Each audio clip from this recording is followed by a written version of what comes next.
You're listening to 88.7 WLUW Chicago Sound Alliance, broadcasting from the campus of Loyola University. It's live from the Heartland, featuring hosts Michael James, Katy Hogan, and Thom Clark. On today's show, we are speaking with author of The Come Down, Rebekah Frumkin, and saxophonist Isaiah Collier. Thank you for listening and enjoy the show.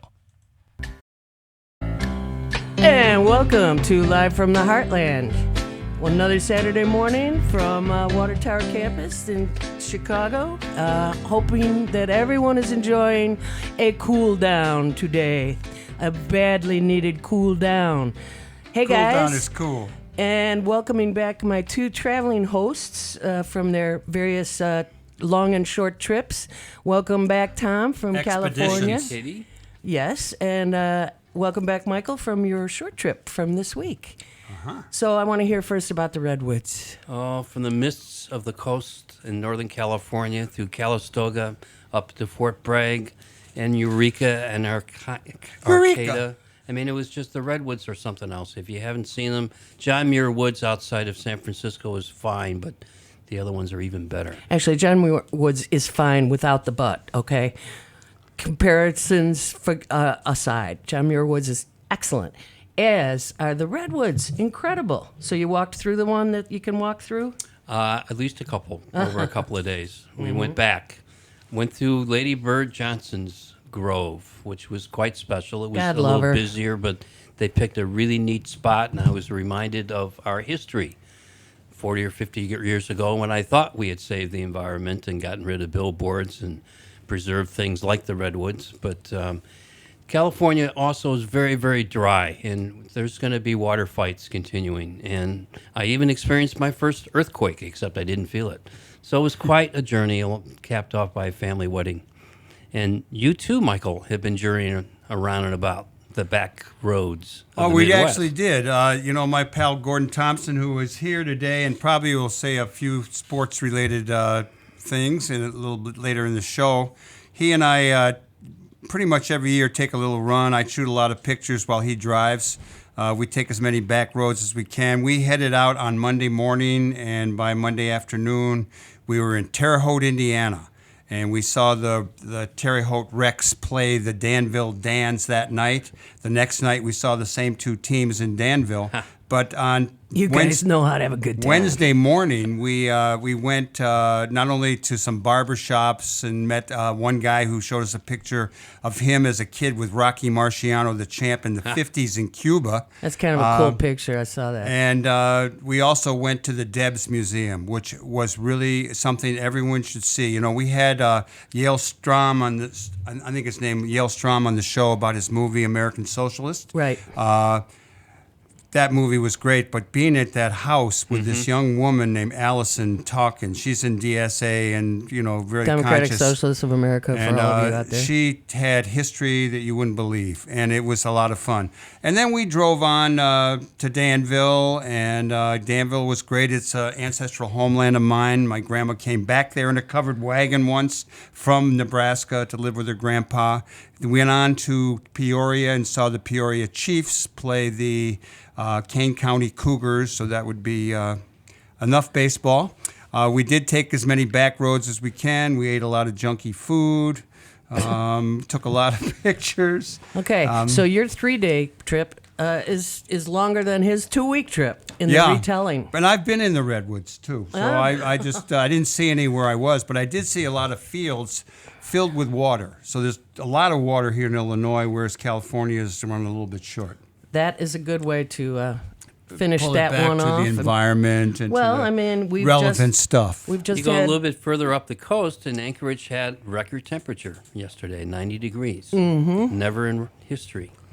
That's right, and Too bad for them. 3 earthquakes in Southern California, including last night, overnight, 7.1. There's a lot of people on edge, and we're thinking of our brothers and sisters over there, and try and lose the stress as much as possible, or just move inland about 300 miles. I don't know what to say.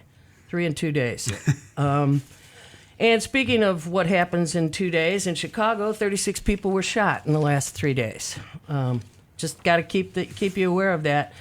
Of course, we were all taught again by our fearless leader. If I could just maybe... Fearless? It was clearly our air superiority that won our freedom from England in the Revolutionary War. Wouldn't you agree? Yes, Take I over would. those airports, baby. Yeah, take them over. Was that part baby. of his speech? Yes, It was. It's the only part that actually got play, and so I want to say this because It's I because don't. of the teleprompter. I have no idea how long the speech was. It was in the rain. He was behind plexiglass. You know, there were tanks in the flipping streets. Please. The mauling of the mall. So I don't know how long it was, but that's the only snippet that I have seen played over and over on the news and on social media. So when he gets ticked off at the media, he's got good reason. They're out to show him in his absolute worst light, which is kind of easy to do. But it's just interesting, folks. Pay attention to what is covered and what isn't. It's not good when it's not covered, even if we don't agree with it. Let's see. Farm report, Thomas? Well, we came back to a lush yard after all the rain of the spring, and stuff has grown well. The ducks are munching the mulberries that are falling all around, and we're ready for those eggs to start happening next month because, boy, they've been eating a lot.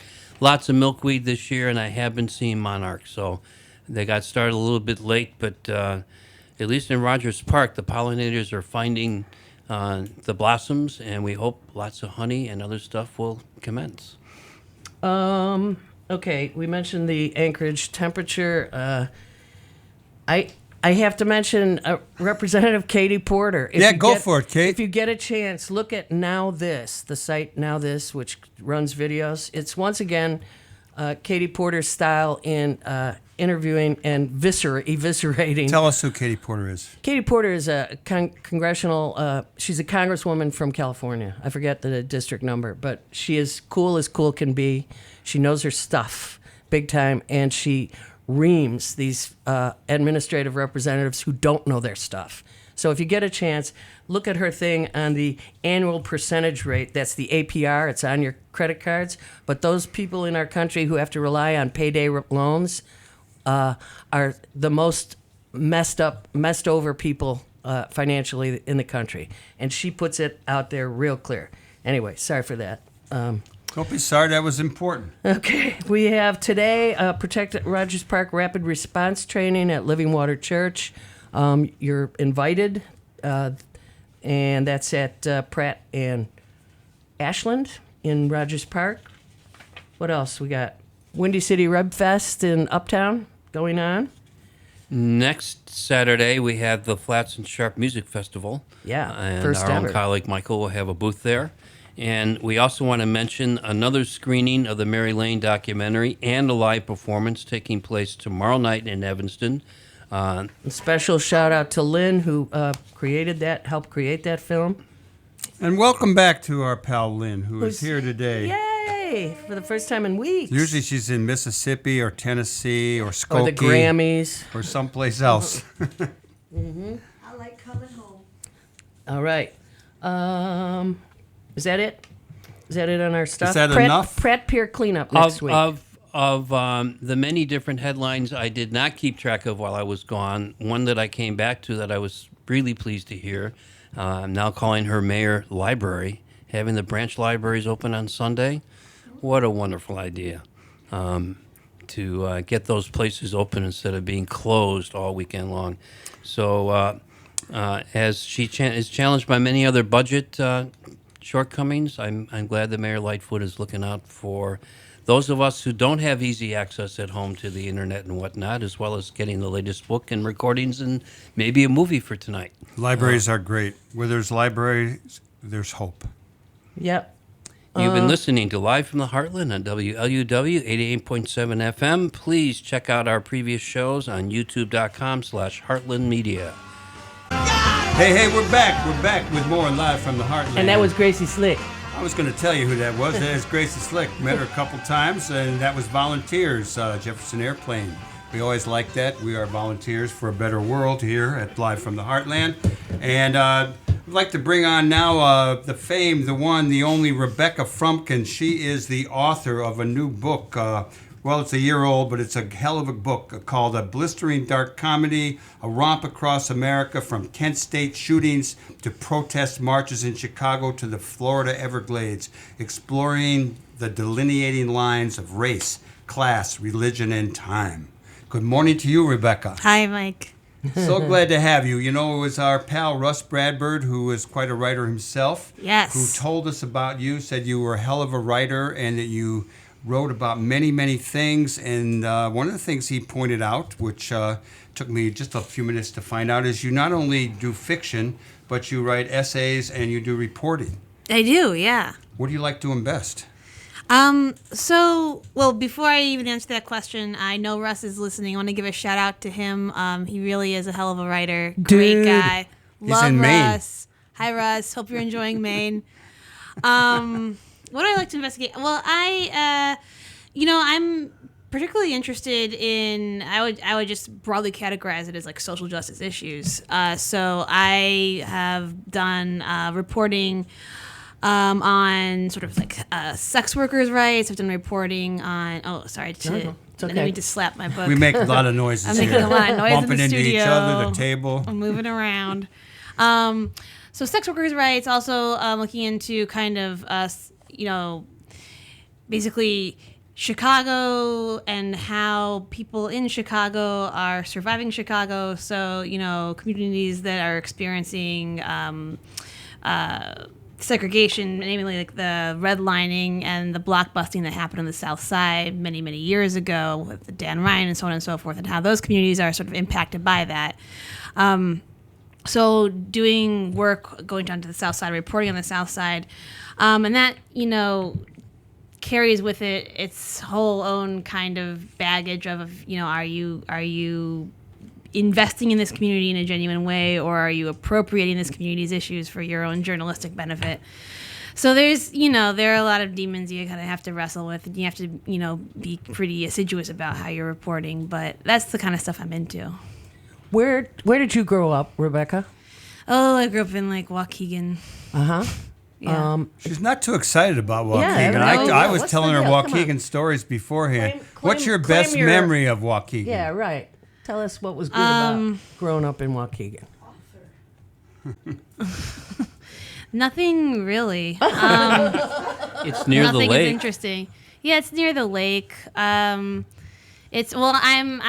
staying out there right now because I just moved back from I had a job in Louisiana, a visiting job at LSU, and now I'm moving down to Southern Illinois to teach at Carbondale. So I'm there in Waukegan. Cedale! Yeah. So Are you ready for Cedale? never been more ready. Okay. So I'm there for a few weeks, and it's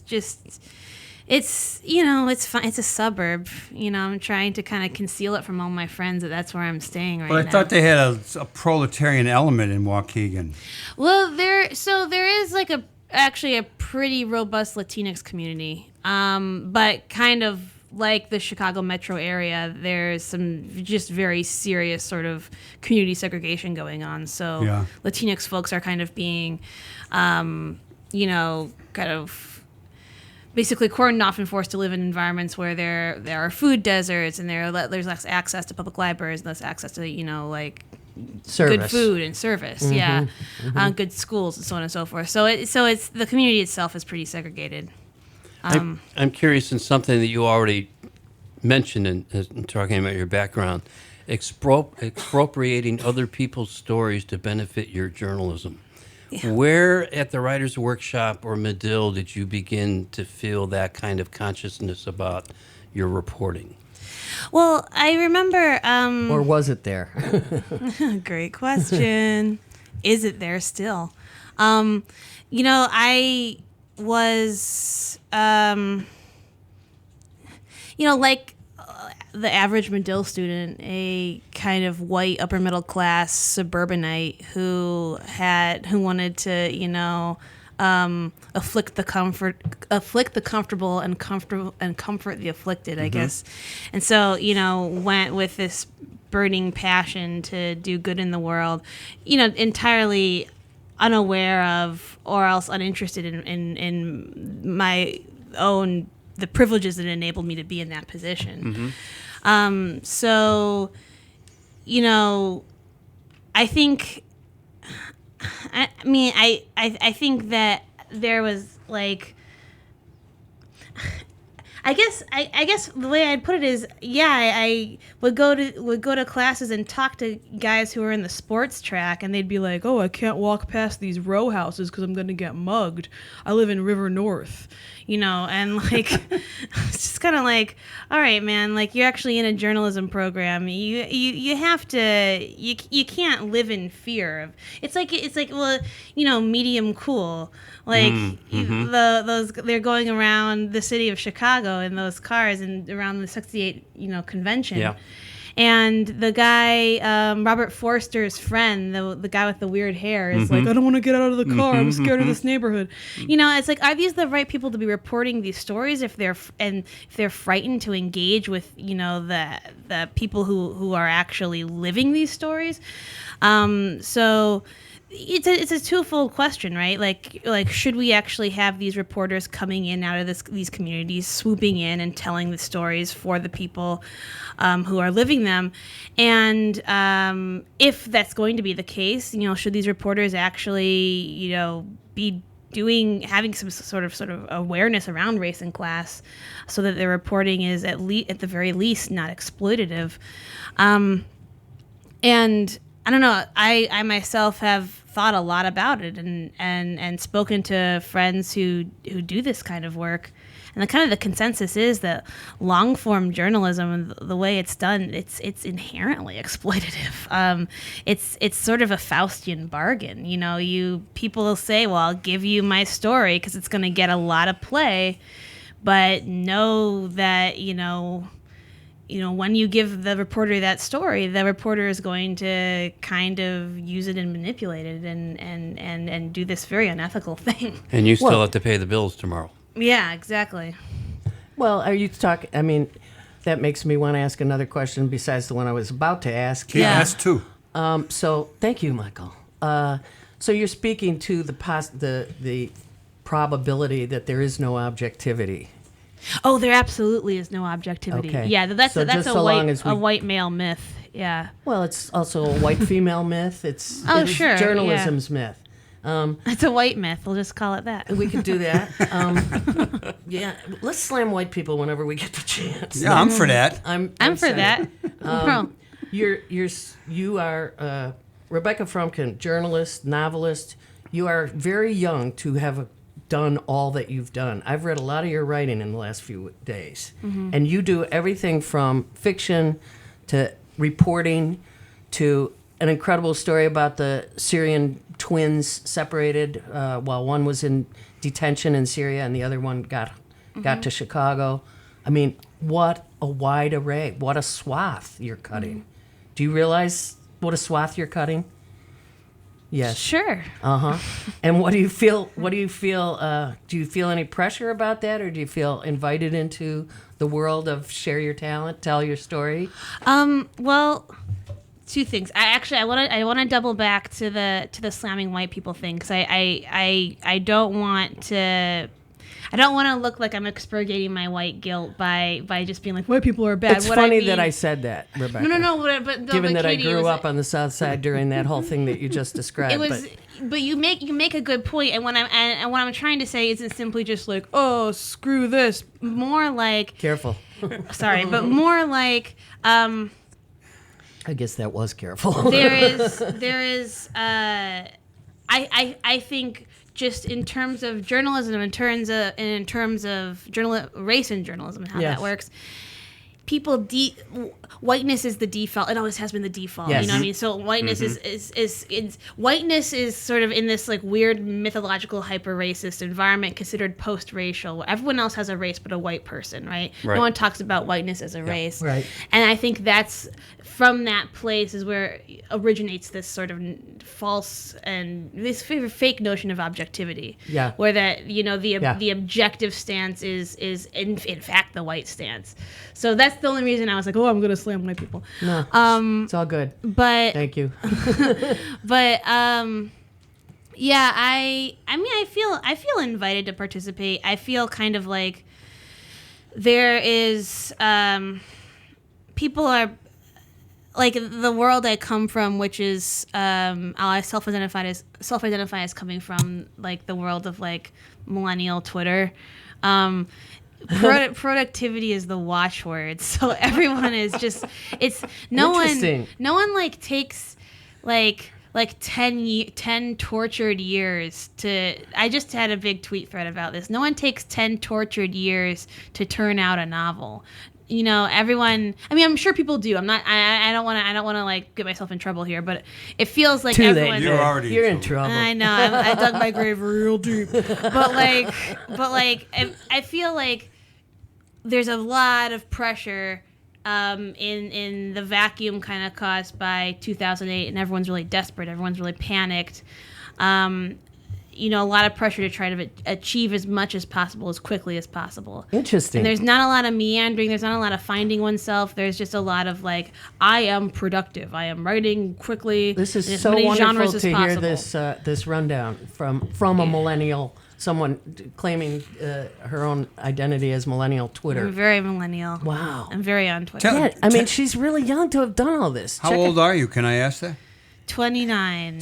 Oh, you're getting up there. Mm-hmm. Yeah. Yeah, you're really getting old. It seems really old to me, I'll tell you that. So how long did it take you to write this book? And while you're at it, tell the listeners a little bit about what your book, The Come Down, is really all about.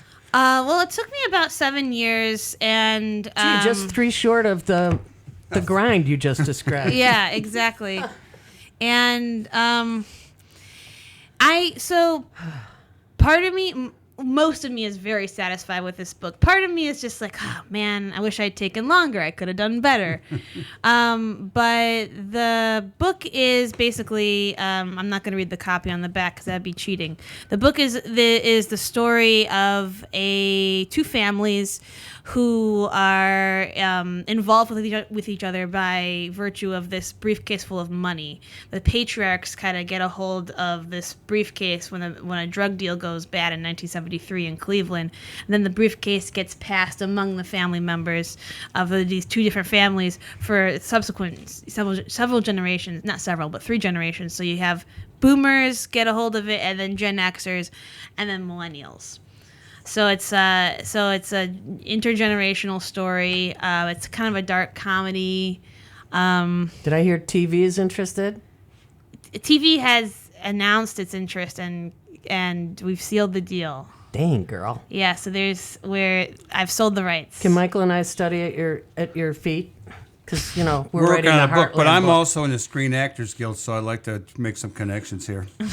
So Rebekah Frumkin, which guy would I play in this book? Let's network.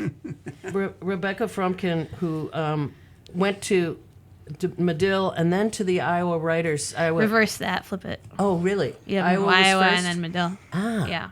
I didn't realize that. Okay. Which did you like better? Yeah, what was that seems to cover all the bases. It kind of helps create this person who can write across all these genres of fiction, nonfiction, journalism, yada yada yada. Yeah. And a screenplay. I read a screenplay that you wrote, right? Did yeah, you? a play. It's in your website. I forgot the title of it. Look at her website, Rebekah Frumkin. She forgets what's in it. That's news to me. Yeah, RebekahFrumkin.com. Okay. Oh, was it McSweeney's? Was it on McSweeney's? Yes. Yeah. Okay. You forgot that you wrote that. I remember now. Oh, God. I love it. A little productive, I'd say. So, yeah, if you reflect on what those two really highly prized educational experiences gave you that you appreciate the most, what might a couple of things be? Well, I felt that, Iowa gave me a really nice literary community, gave me exposure to Sam Chang, who's the director of the workshop. She's really great. Ethan Kanan, who just is not good about his email anymore. And it was great to have them as mentors. And then Medill gave me as practical experience as you can get on On a campus? On a campus, on a $1 billion campus in Evanston, Illinois. Yeah. So I saw that about 100 or 200 of the students there got their own private fireworks show this week okay. from the top of a building. Anyway, I digress. What hot Sorry stories for the are you interruption. working on now? I know you're getting ready to teach this fall, but you got it. What's your current projects you're working on? the current story is actually that sex work story I mentioned. So there's a sex worker, Alicia Walker is her name, and she's at the Decatur Correctional Center now. She is serving 15 years for second-degree murder. She killed a client in self-defense when he lunged at her with a knife. And she is right now actually basically looking for, she's going to be up for parole in 2021, but she's looking to kind of get her story out there. So I'm someone who's reporting on that story. And this story has been 2 years in the works. I've been looking for the right outlet that'll actually let me tell the story, because it's a story about Alicia Walker, but it's also about the decriminalization of sex work.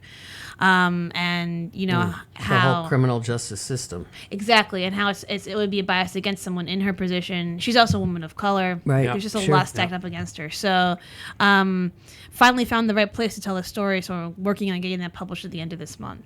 Terrific. Where do you like to write for? Who do you like to write for? And what magazines can people find your stuff in? I really like to write for this magazine called Granta. Oh, we love it. Yeah. Yeah, Grant is great. I love Granta a lot. And they're in the. I'm writing a piece. I think I told you, Mike, about my great uncle. Tell us again. Okay, so I'm Because Mike's not the rest of us. Yeah, no, short-term memory loss and all that kind of stuff. I'm having a heck of a time with this story. So my great uncle Sidney Franklin, he changed his name from Frumkin to Franklin because he did not like his father, and he was a Jewish bullfighter from Brooklyn. He's from Park Slope, Brooklyn. He was gay as well. He was also gay. And might as well. Might as well throw that in there. It's kind of apocryphal. My dad's like, I don't know if there's actually evidence, but it's almost certain that he was gay. And he went to Spain, became friends with Ernest Hemingway in Spain. And they just caroused together and they were just bros. And so I'm writing about him for Granta. So that's my next story. But there's already been Hollywood interest in him. So now that's his whole in Hollywood, frustrating he will kettle definitely of be fish. gay. Yeah. Well, hopefully they'll actually tell a story. I got on the phone with one of the producers, and he was like, no, the assistant producer, and he was like, oh, well, we'll just call him Frank. Frank is really interested in this story. Frank identifies with Sidney, and that he's a Jewish kid from Brooklyn who made good, but he's not gay. He's not gay. He's not gay. He's not gay. And I was like, oh, thank God he's not gay. I'm so glad. Yeah. Make sure you got that in there. Yeah. Woo. Worried there for a second. What do you see going on in the world today that is worthy of people's attention and more writing by you and others? Well, I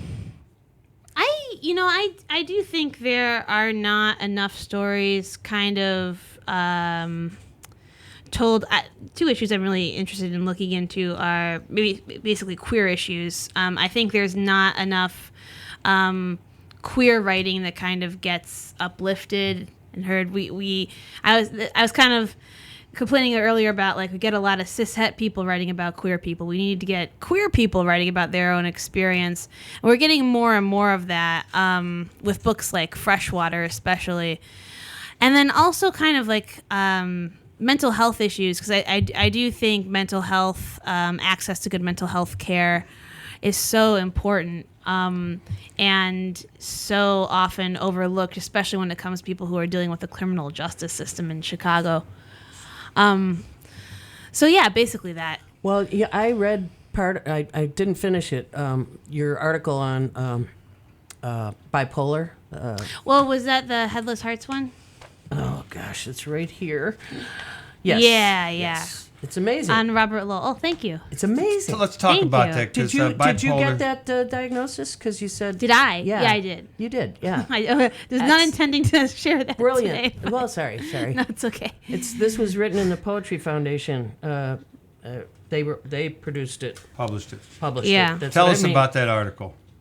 So this article, basically, there's a really famous mood disorder researcher. I guess she's a bipolar researcher named Kay Redfield Jamison. She's a beautiful writer, and she has written a few books. One of which is, to my mind, a little bit controversial. It's called Touched with Fire, and it's about basically how this bipolar disorder kind of aids and abets the creativity of a lot of these, late geniuses. So going back and looking at, Lord Byron, he was bipolar, looking at Virginia Woolf. And she doesn't advocate, go off medication or anything like that. She's not irresponsible. What? Go off what? She's not saying, go off she's not medication. saying Thank you. anyone should go off medication to be creative or anything like that. But some people kind of drew that conclusion, like they would be geniuses if they went off, Yeah. So that's a little risky. Tricky. It's tricky, but she took one of these subjects, Robert Lowell, the poet Robert Lowell, and wrote a biography of him. So I looked into that biography, read that biography that she wrote, and then wrote this piece on how it really is only.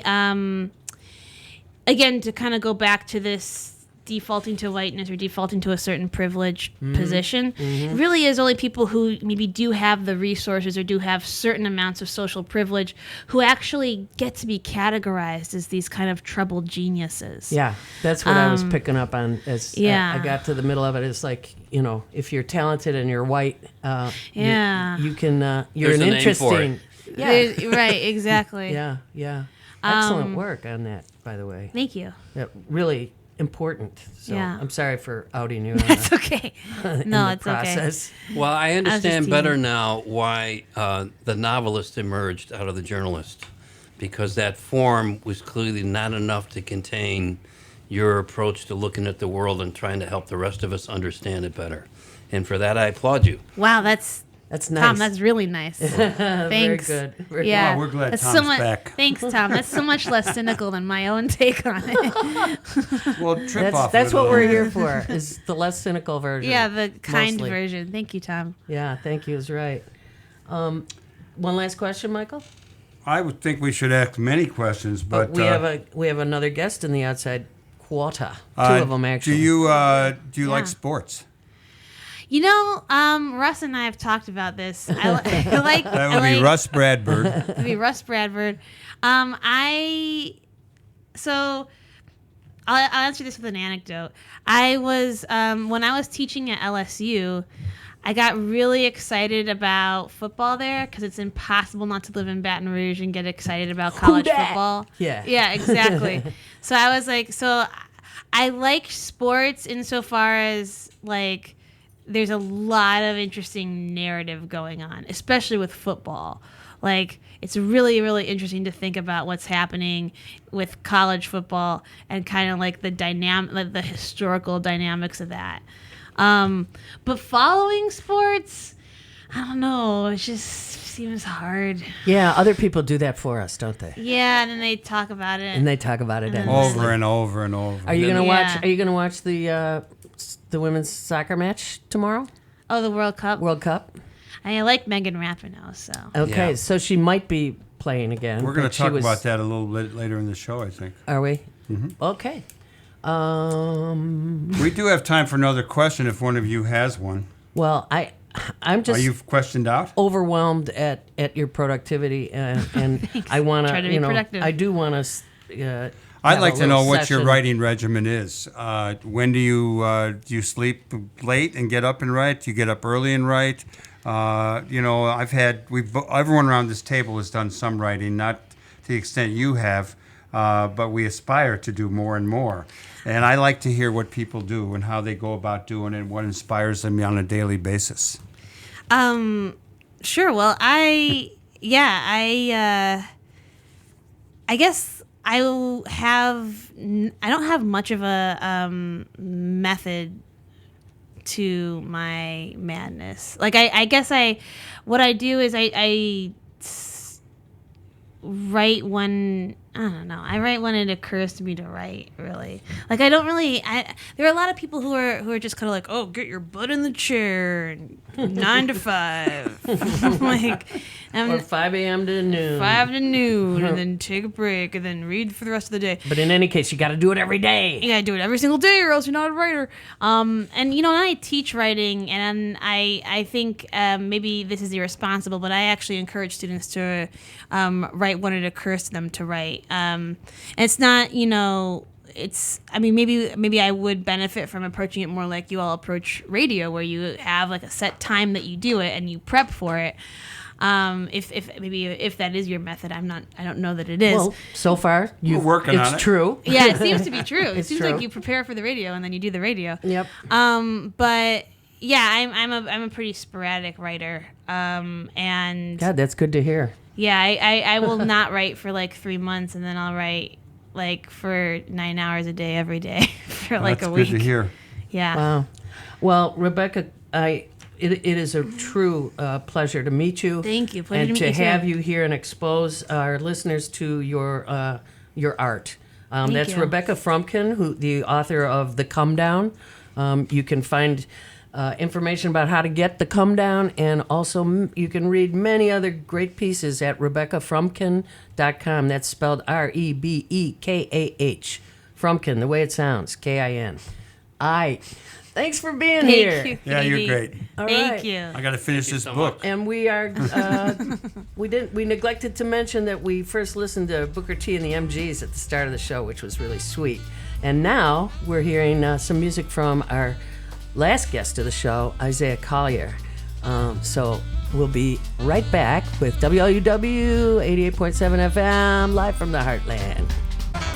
Hey, we're back with more Live from the Heartland at WLUW.org, anywhere in the world.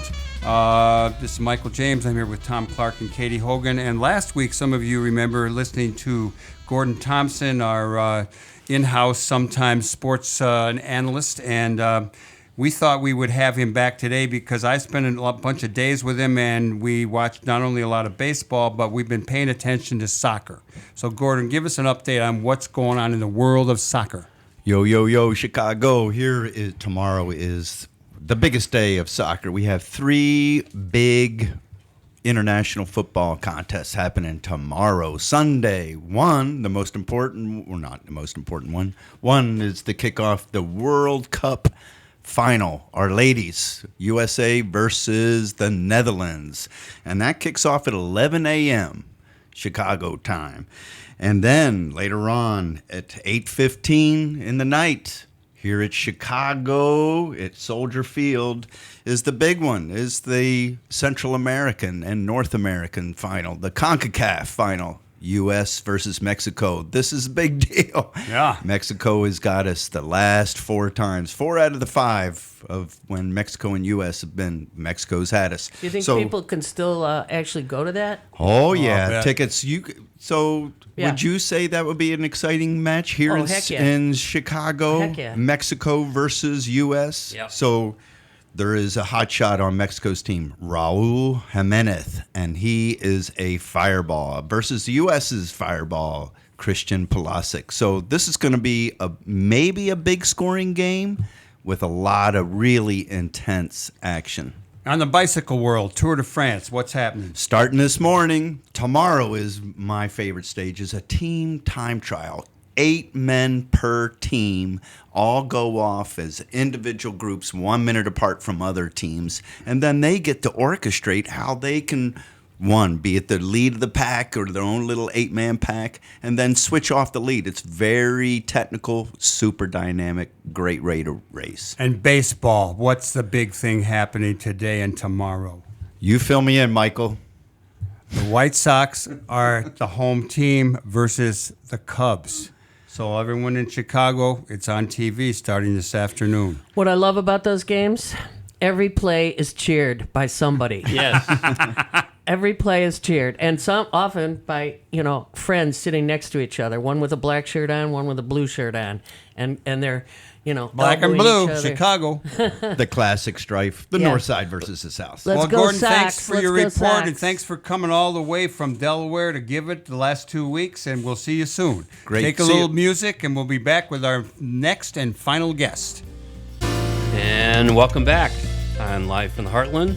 We have a wonderful saxophone player joining us for this last segment, Isaiah Collier. Welcome to the microphone. Thanks for getting up so early on a Saturday morning. I had a lot of fun listening to some of your music yesterday. You play most often with your band, The Chosen Few, and you've had quite a concert career already.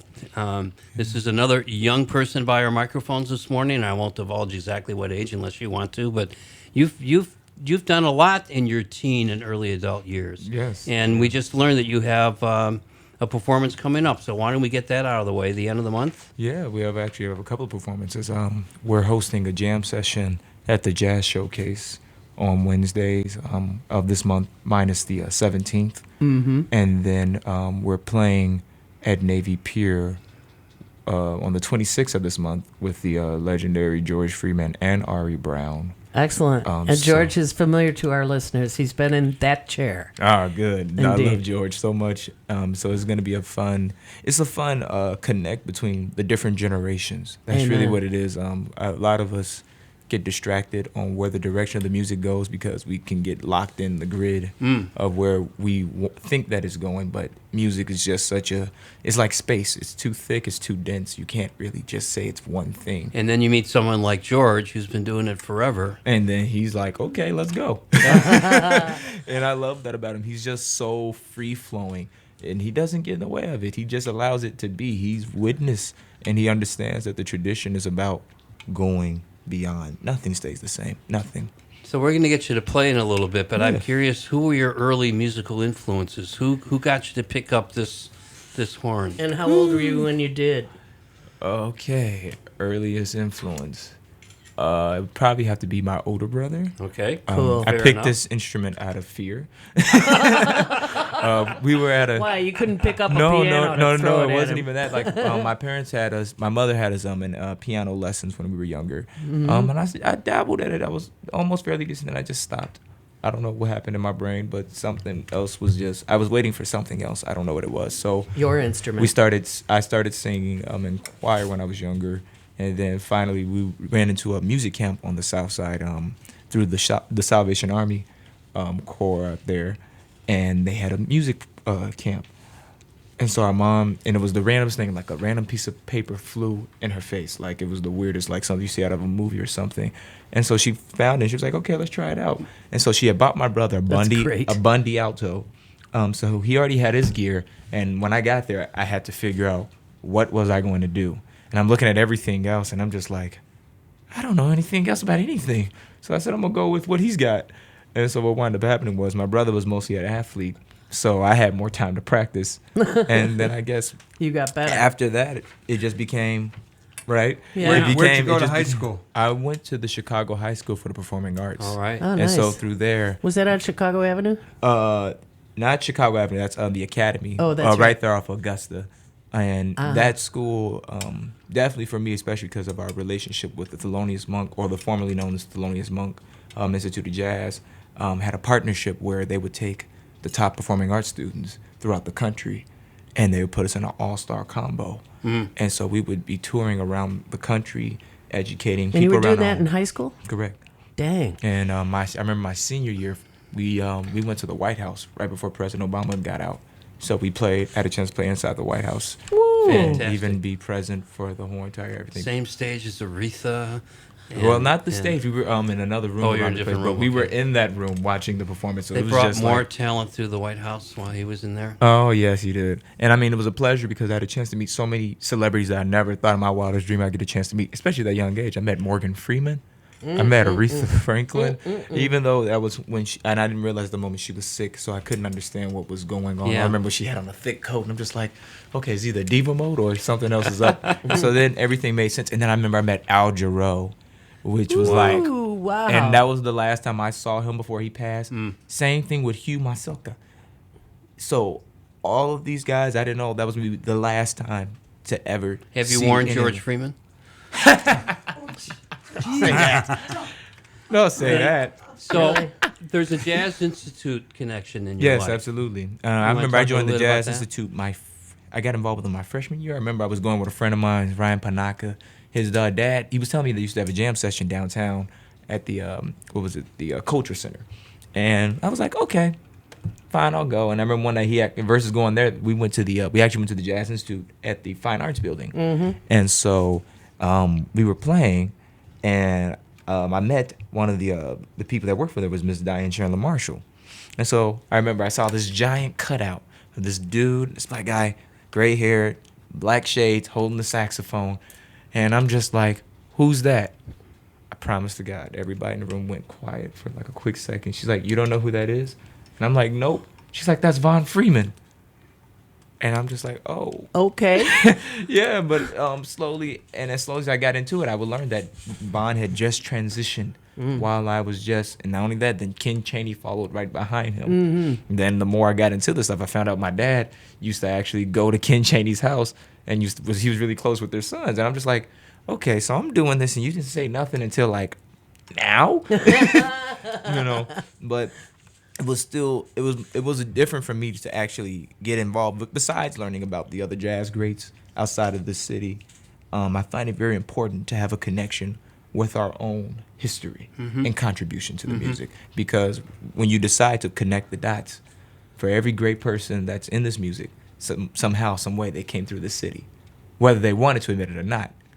So many great musicians spent time here, from Sonny Stitt, John Coltrane, Sun Ra. They all came through Chicago. Completely. I remember seeing Sonny Isaiah Stitt and Collier, Gene Ammons. we have too little time. Can you, do you feel like playing a couple minutes? Sure, I could live play a couple for of us? minutes. Yeah. I appreciate it, because we should have for you for more than a couple minutes, but next time. Yeah, Here he exactly. goes. Exactly. So again, live performing here at Live from the Heartland.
Wow.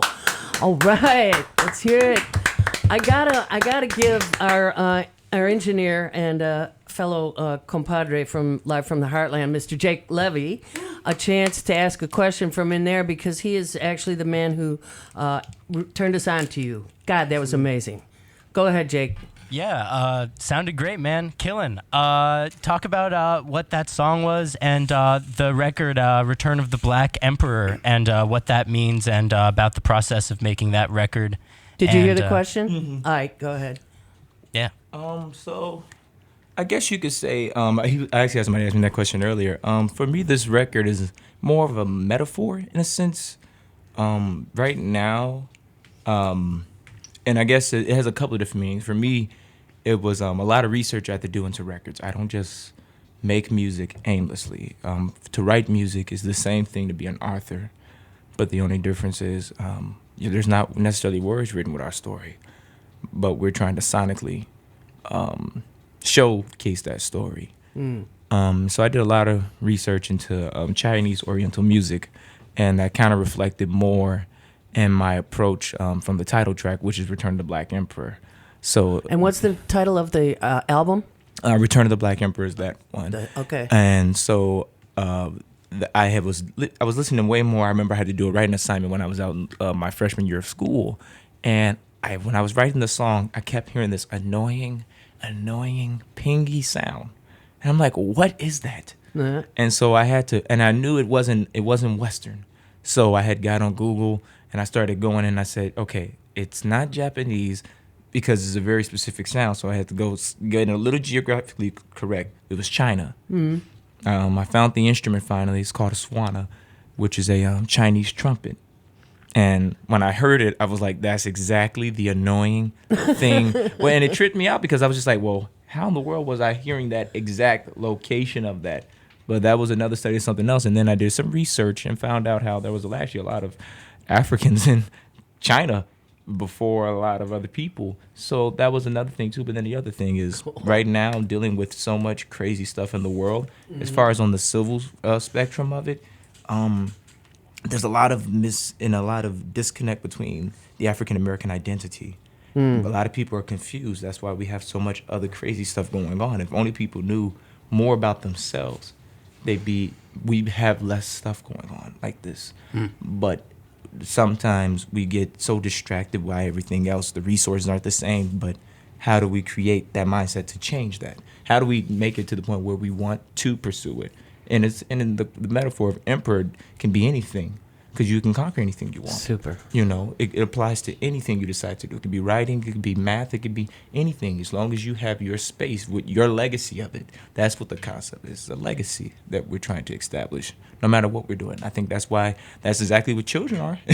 It's your genetic legacy, and they continue to, go forth. Isaiah Collier, is the name of your group The Chosen Few? Yeah, Isaiah Collier and The Chosen Few. Which is the same name as the party going on this weekend with the house music. It's actually, the 29-year-old. You got to put the whole thing in front of it. That's actually funny. I've had some people that was like, wait, so The Chosen Few DJs, right? And I'm just like, not The Chosen Few DJs. Right. That's why I wanted to clarify. No, it'd be fun, though. We wouldn't be against working with them. That'd be a fun project. Isaiah, if people hear your music, they'll be inspired to take on learning more about who they are and what they're doing. Thank you so much for joining us this morning. That was thank you guys. Remarkable to just have you stand up and do that. Oh, thank you. That was a lot. Solo performances are not easy. Oh, No. baby, you You made need a little rhythm and bass going there, you, right? you Yeah, made right. it happen. You made it happen. It was Thank you, absolutely guys. beautiful. Thank you, guys. And Michael, did you have something? No. Oh, I got all He kind of just always things, thinks but- of Charlie Parker when he sees somebody with a saxophone. Well, we do have another piece, the war song, off of that last album that we can play as we go out here and thank a few people. You've been listening live from the Heartland on WLUW 88.7 FM. Please check us out on Facebook. We could use a lot more friends there. We want to thank our returning music producer, Lynn Orman, and a special shout out to Jake Levy for lining us up with Isaiah today, and a wonderful author we talked to earlier, Rebekah Frumkin. Please check out her book, and we hope that you all Do good in the world. Absolutely. because the The world needs all the good that we do. All power to the people. I should.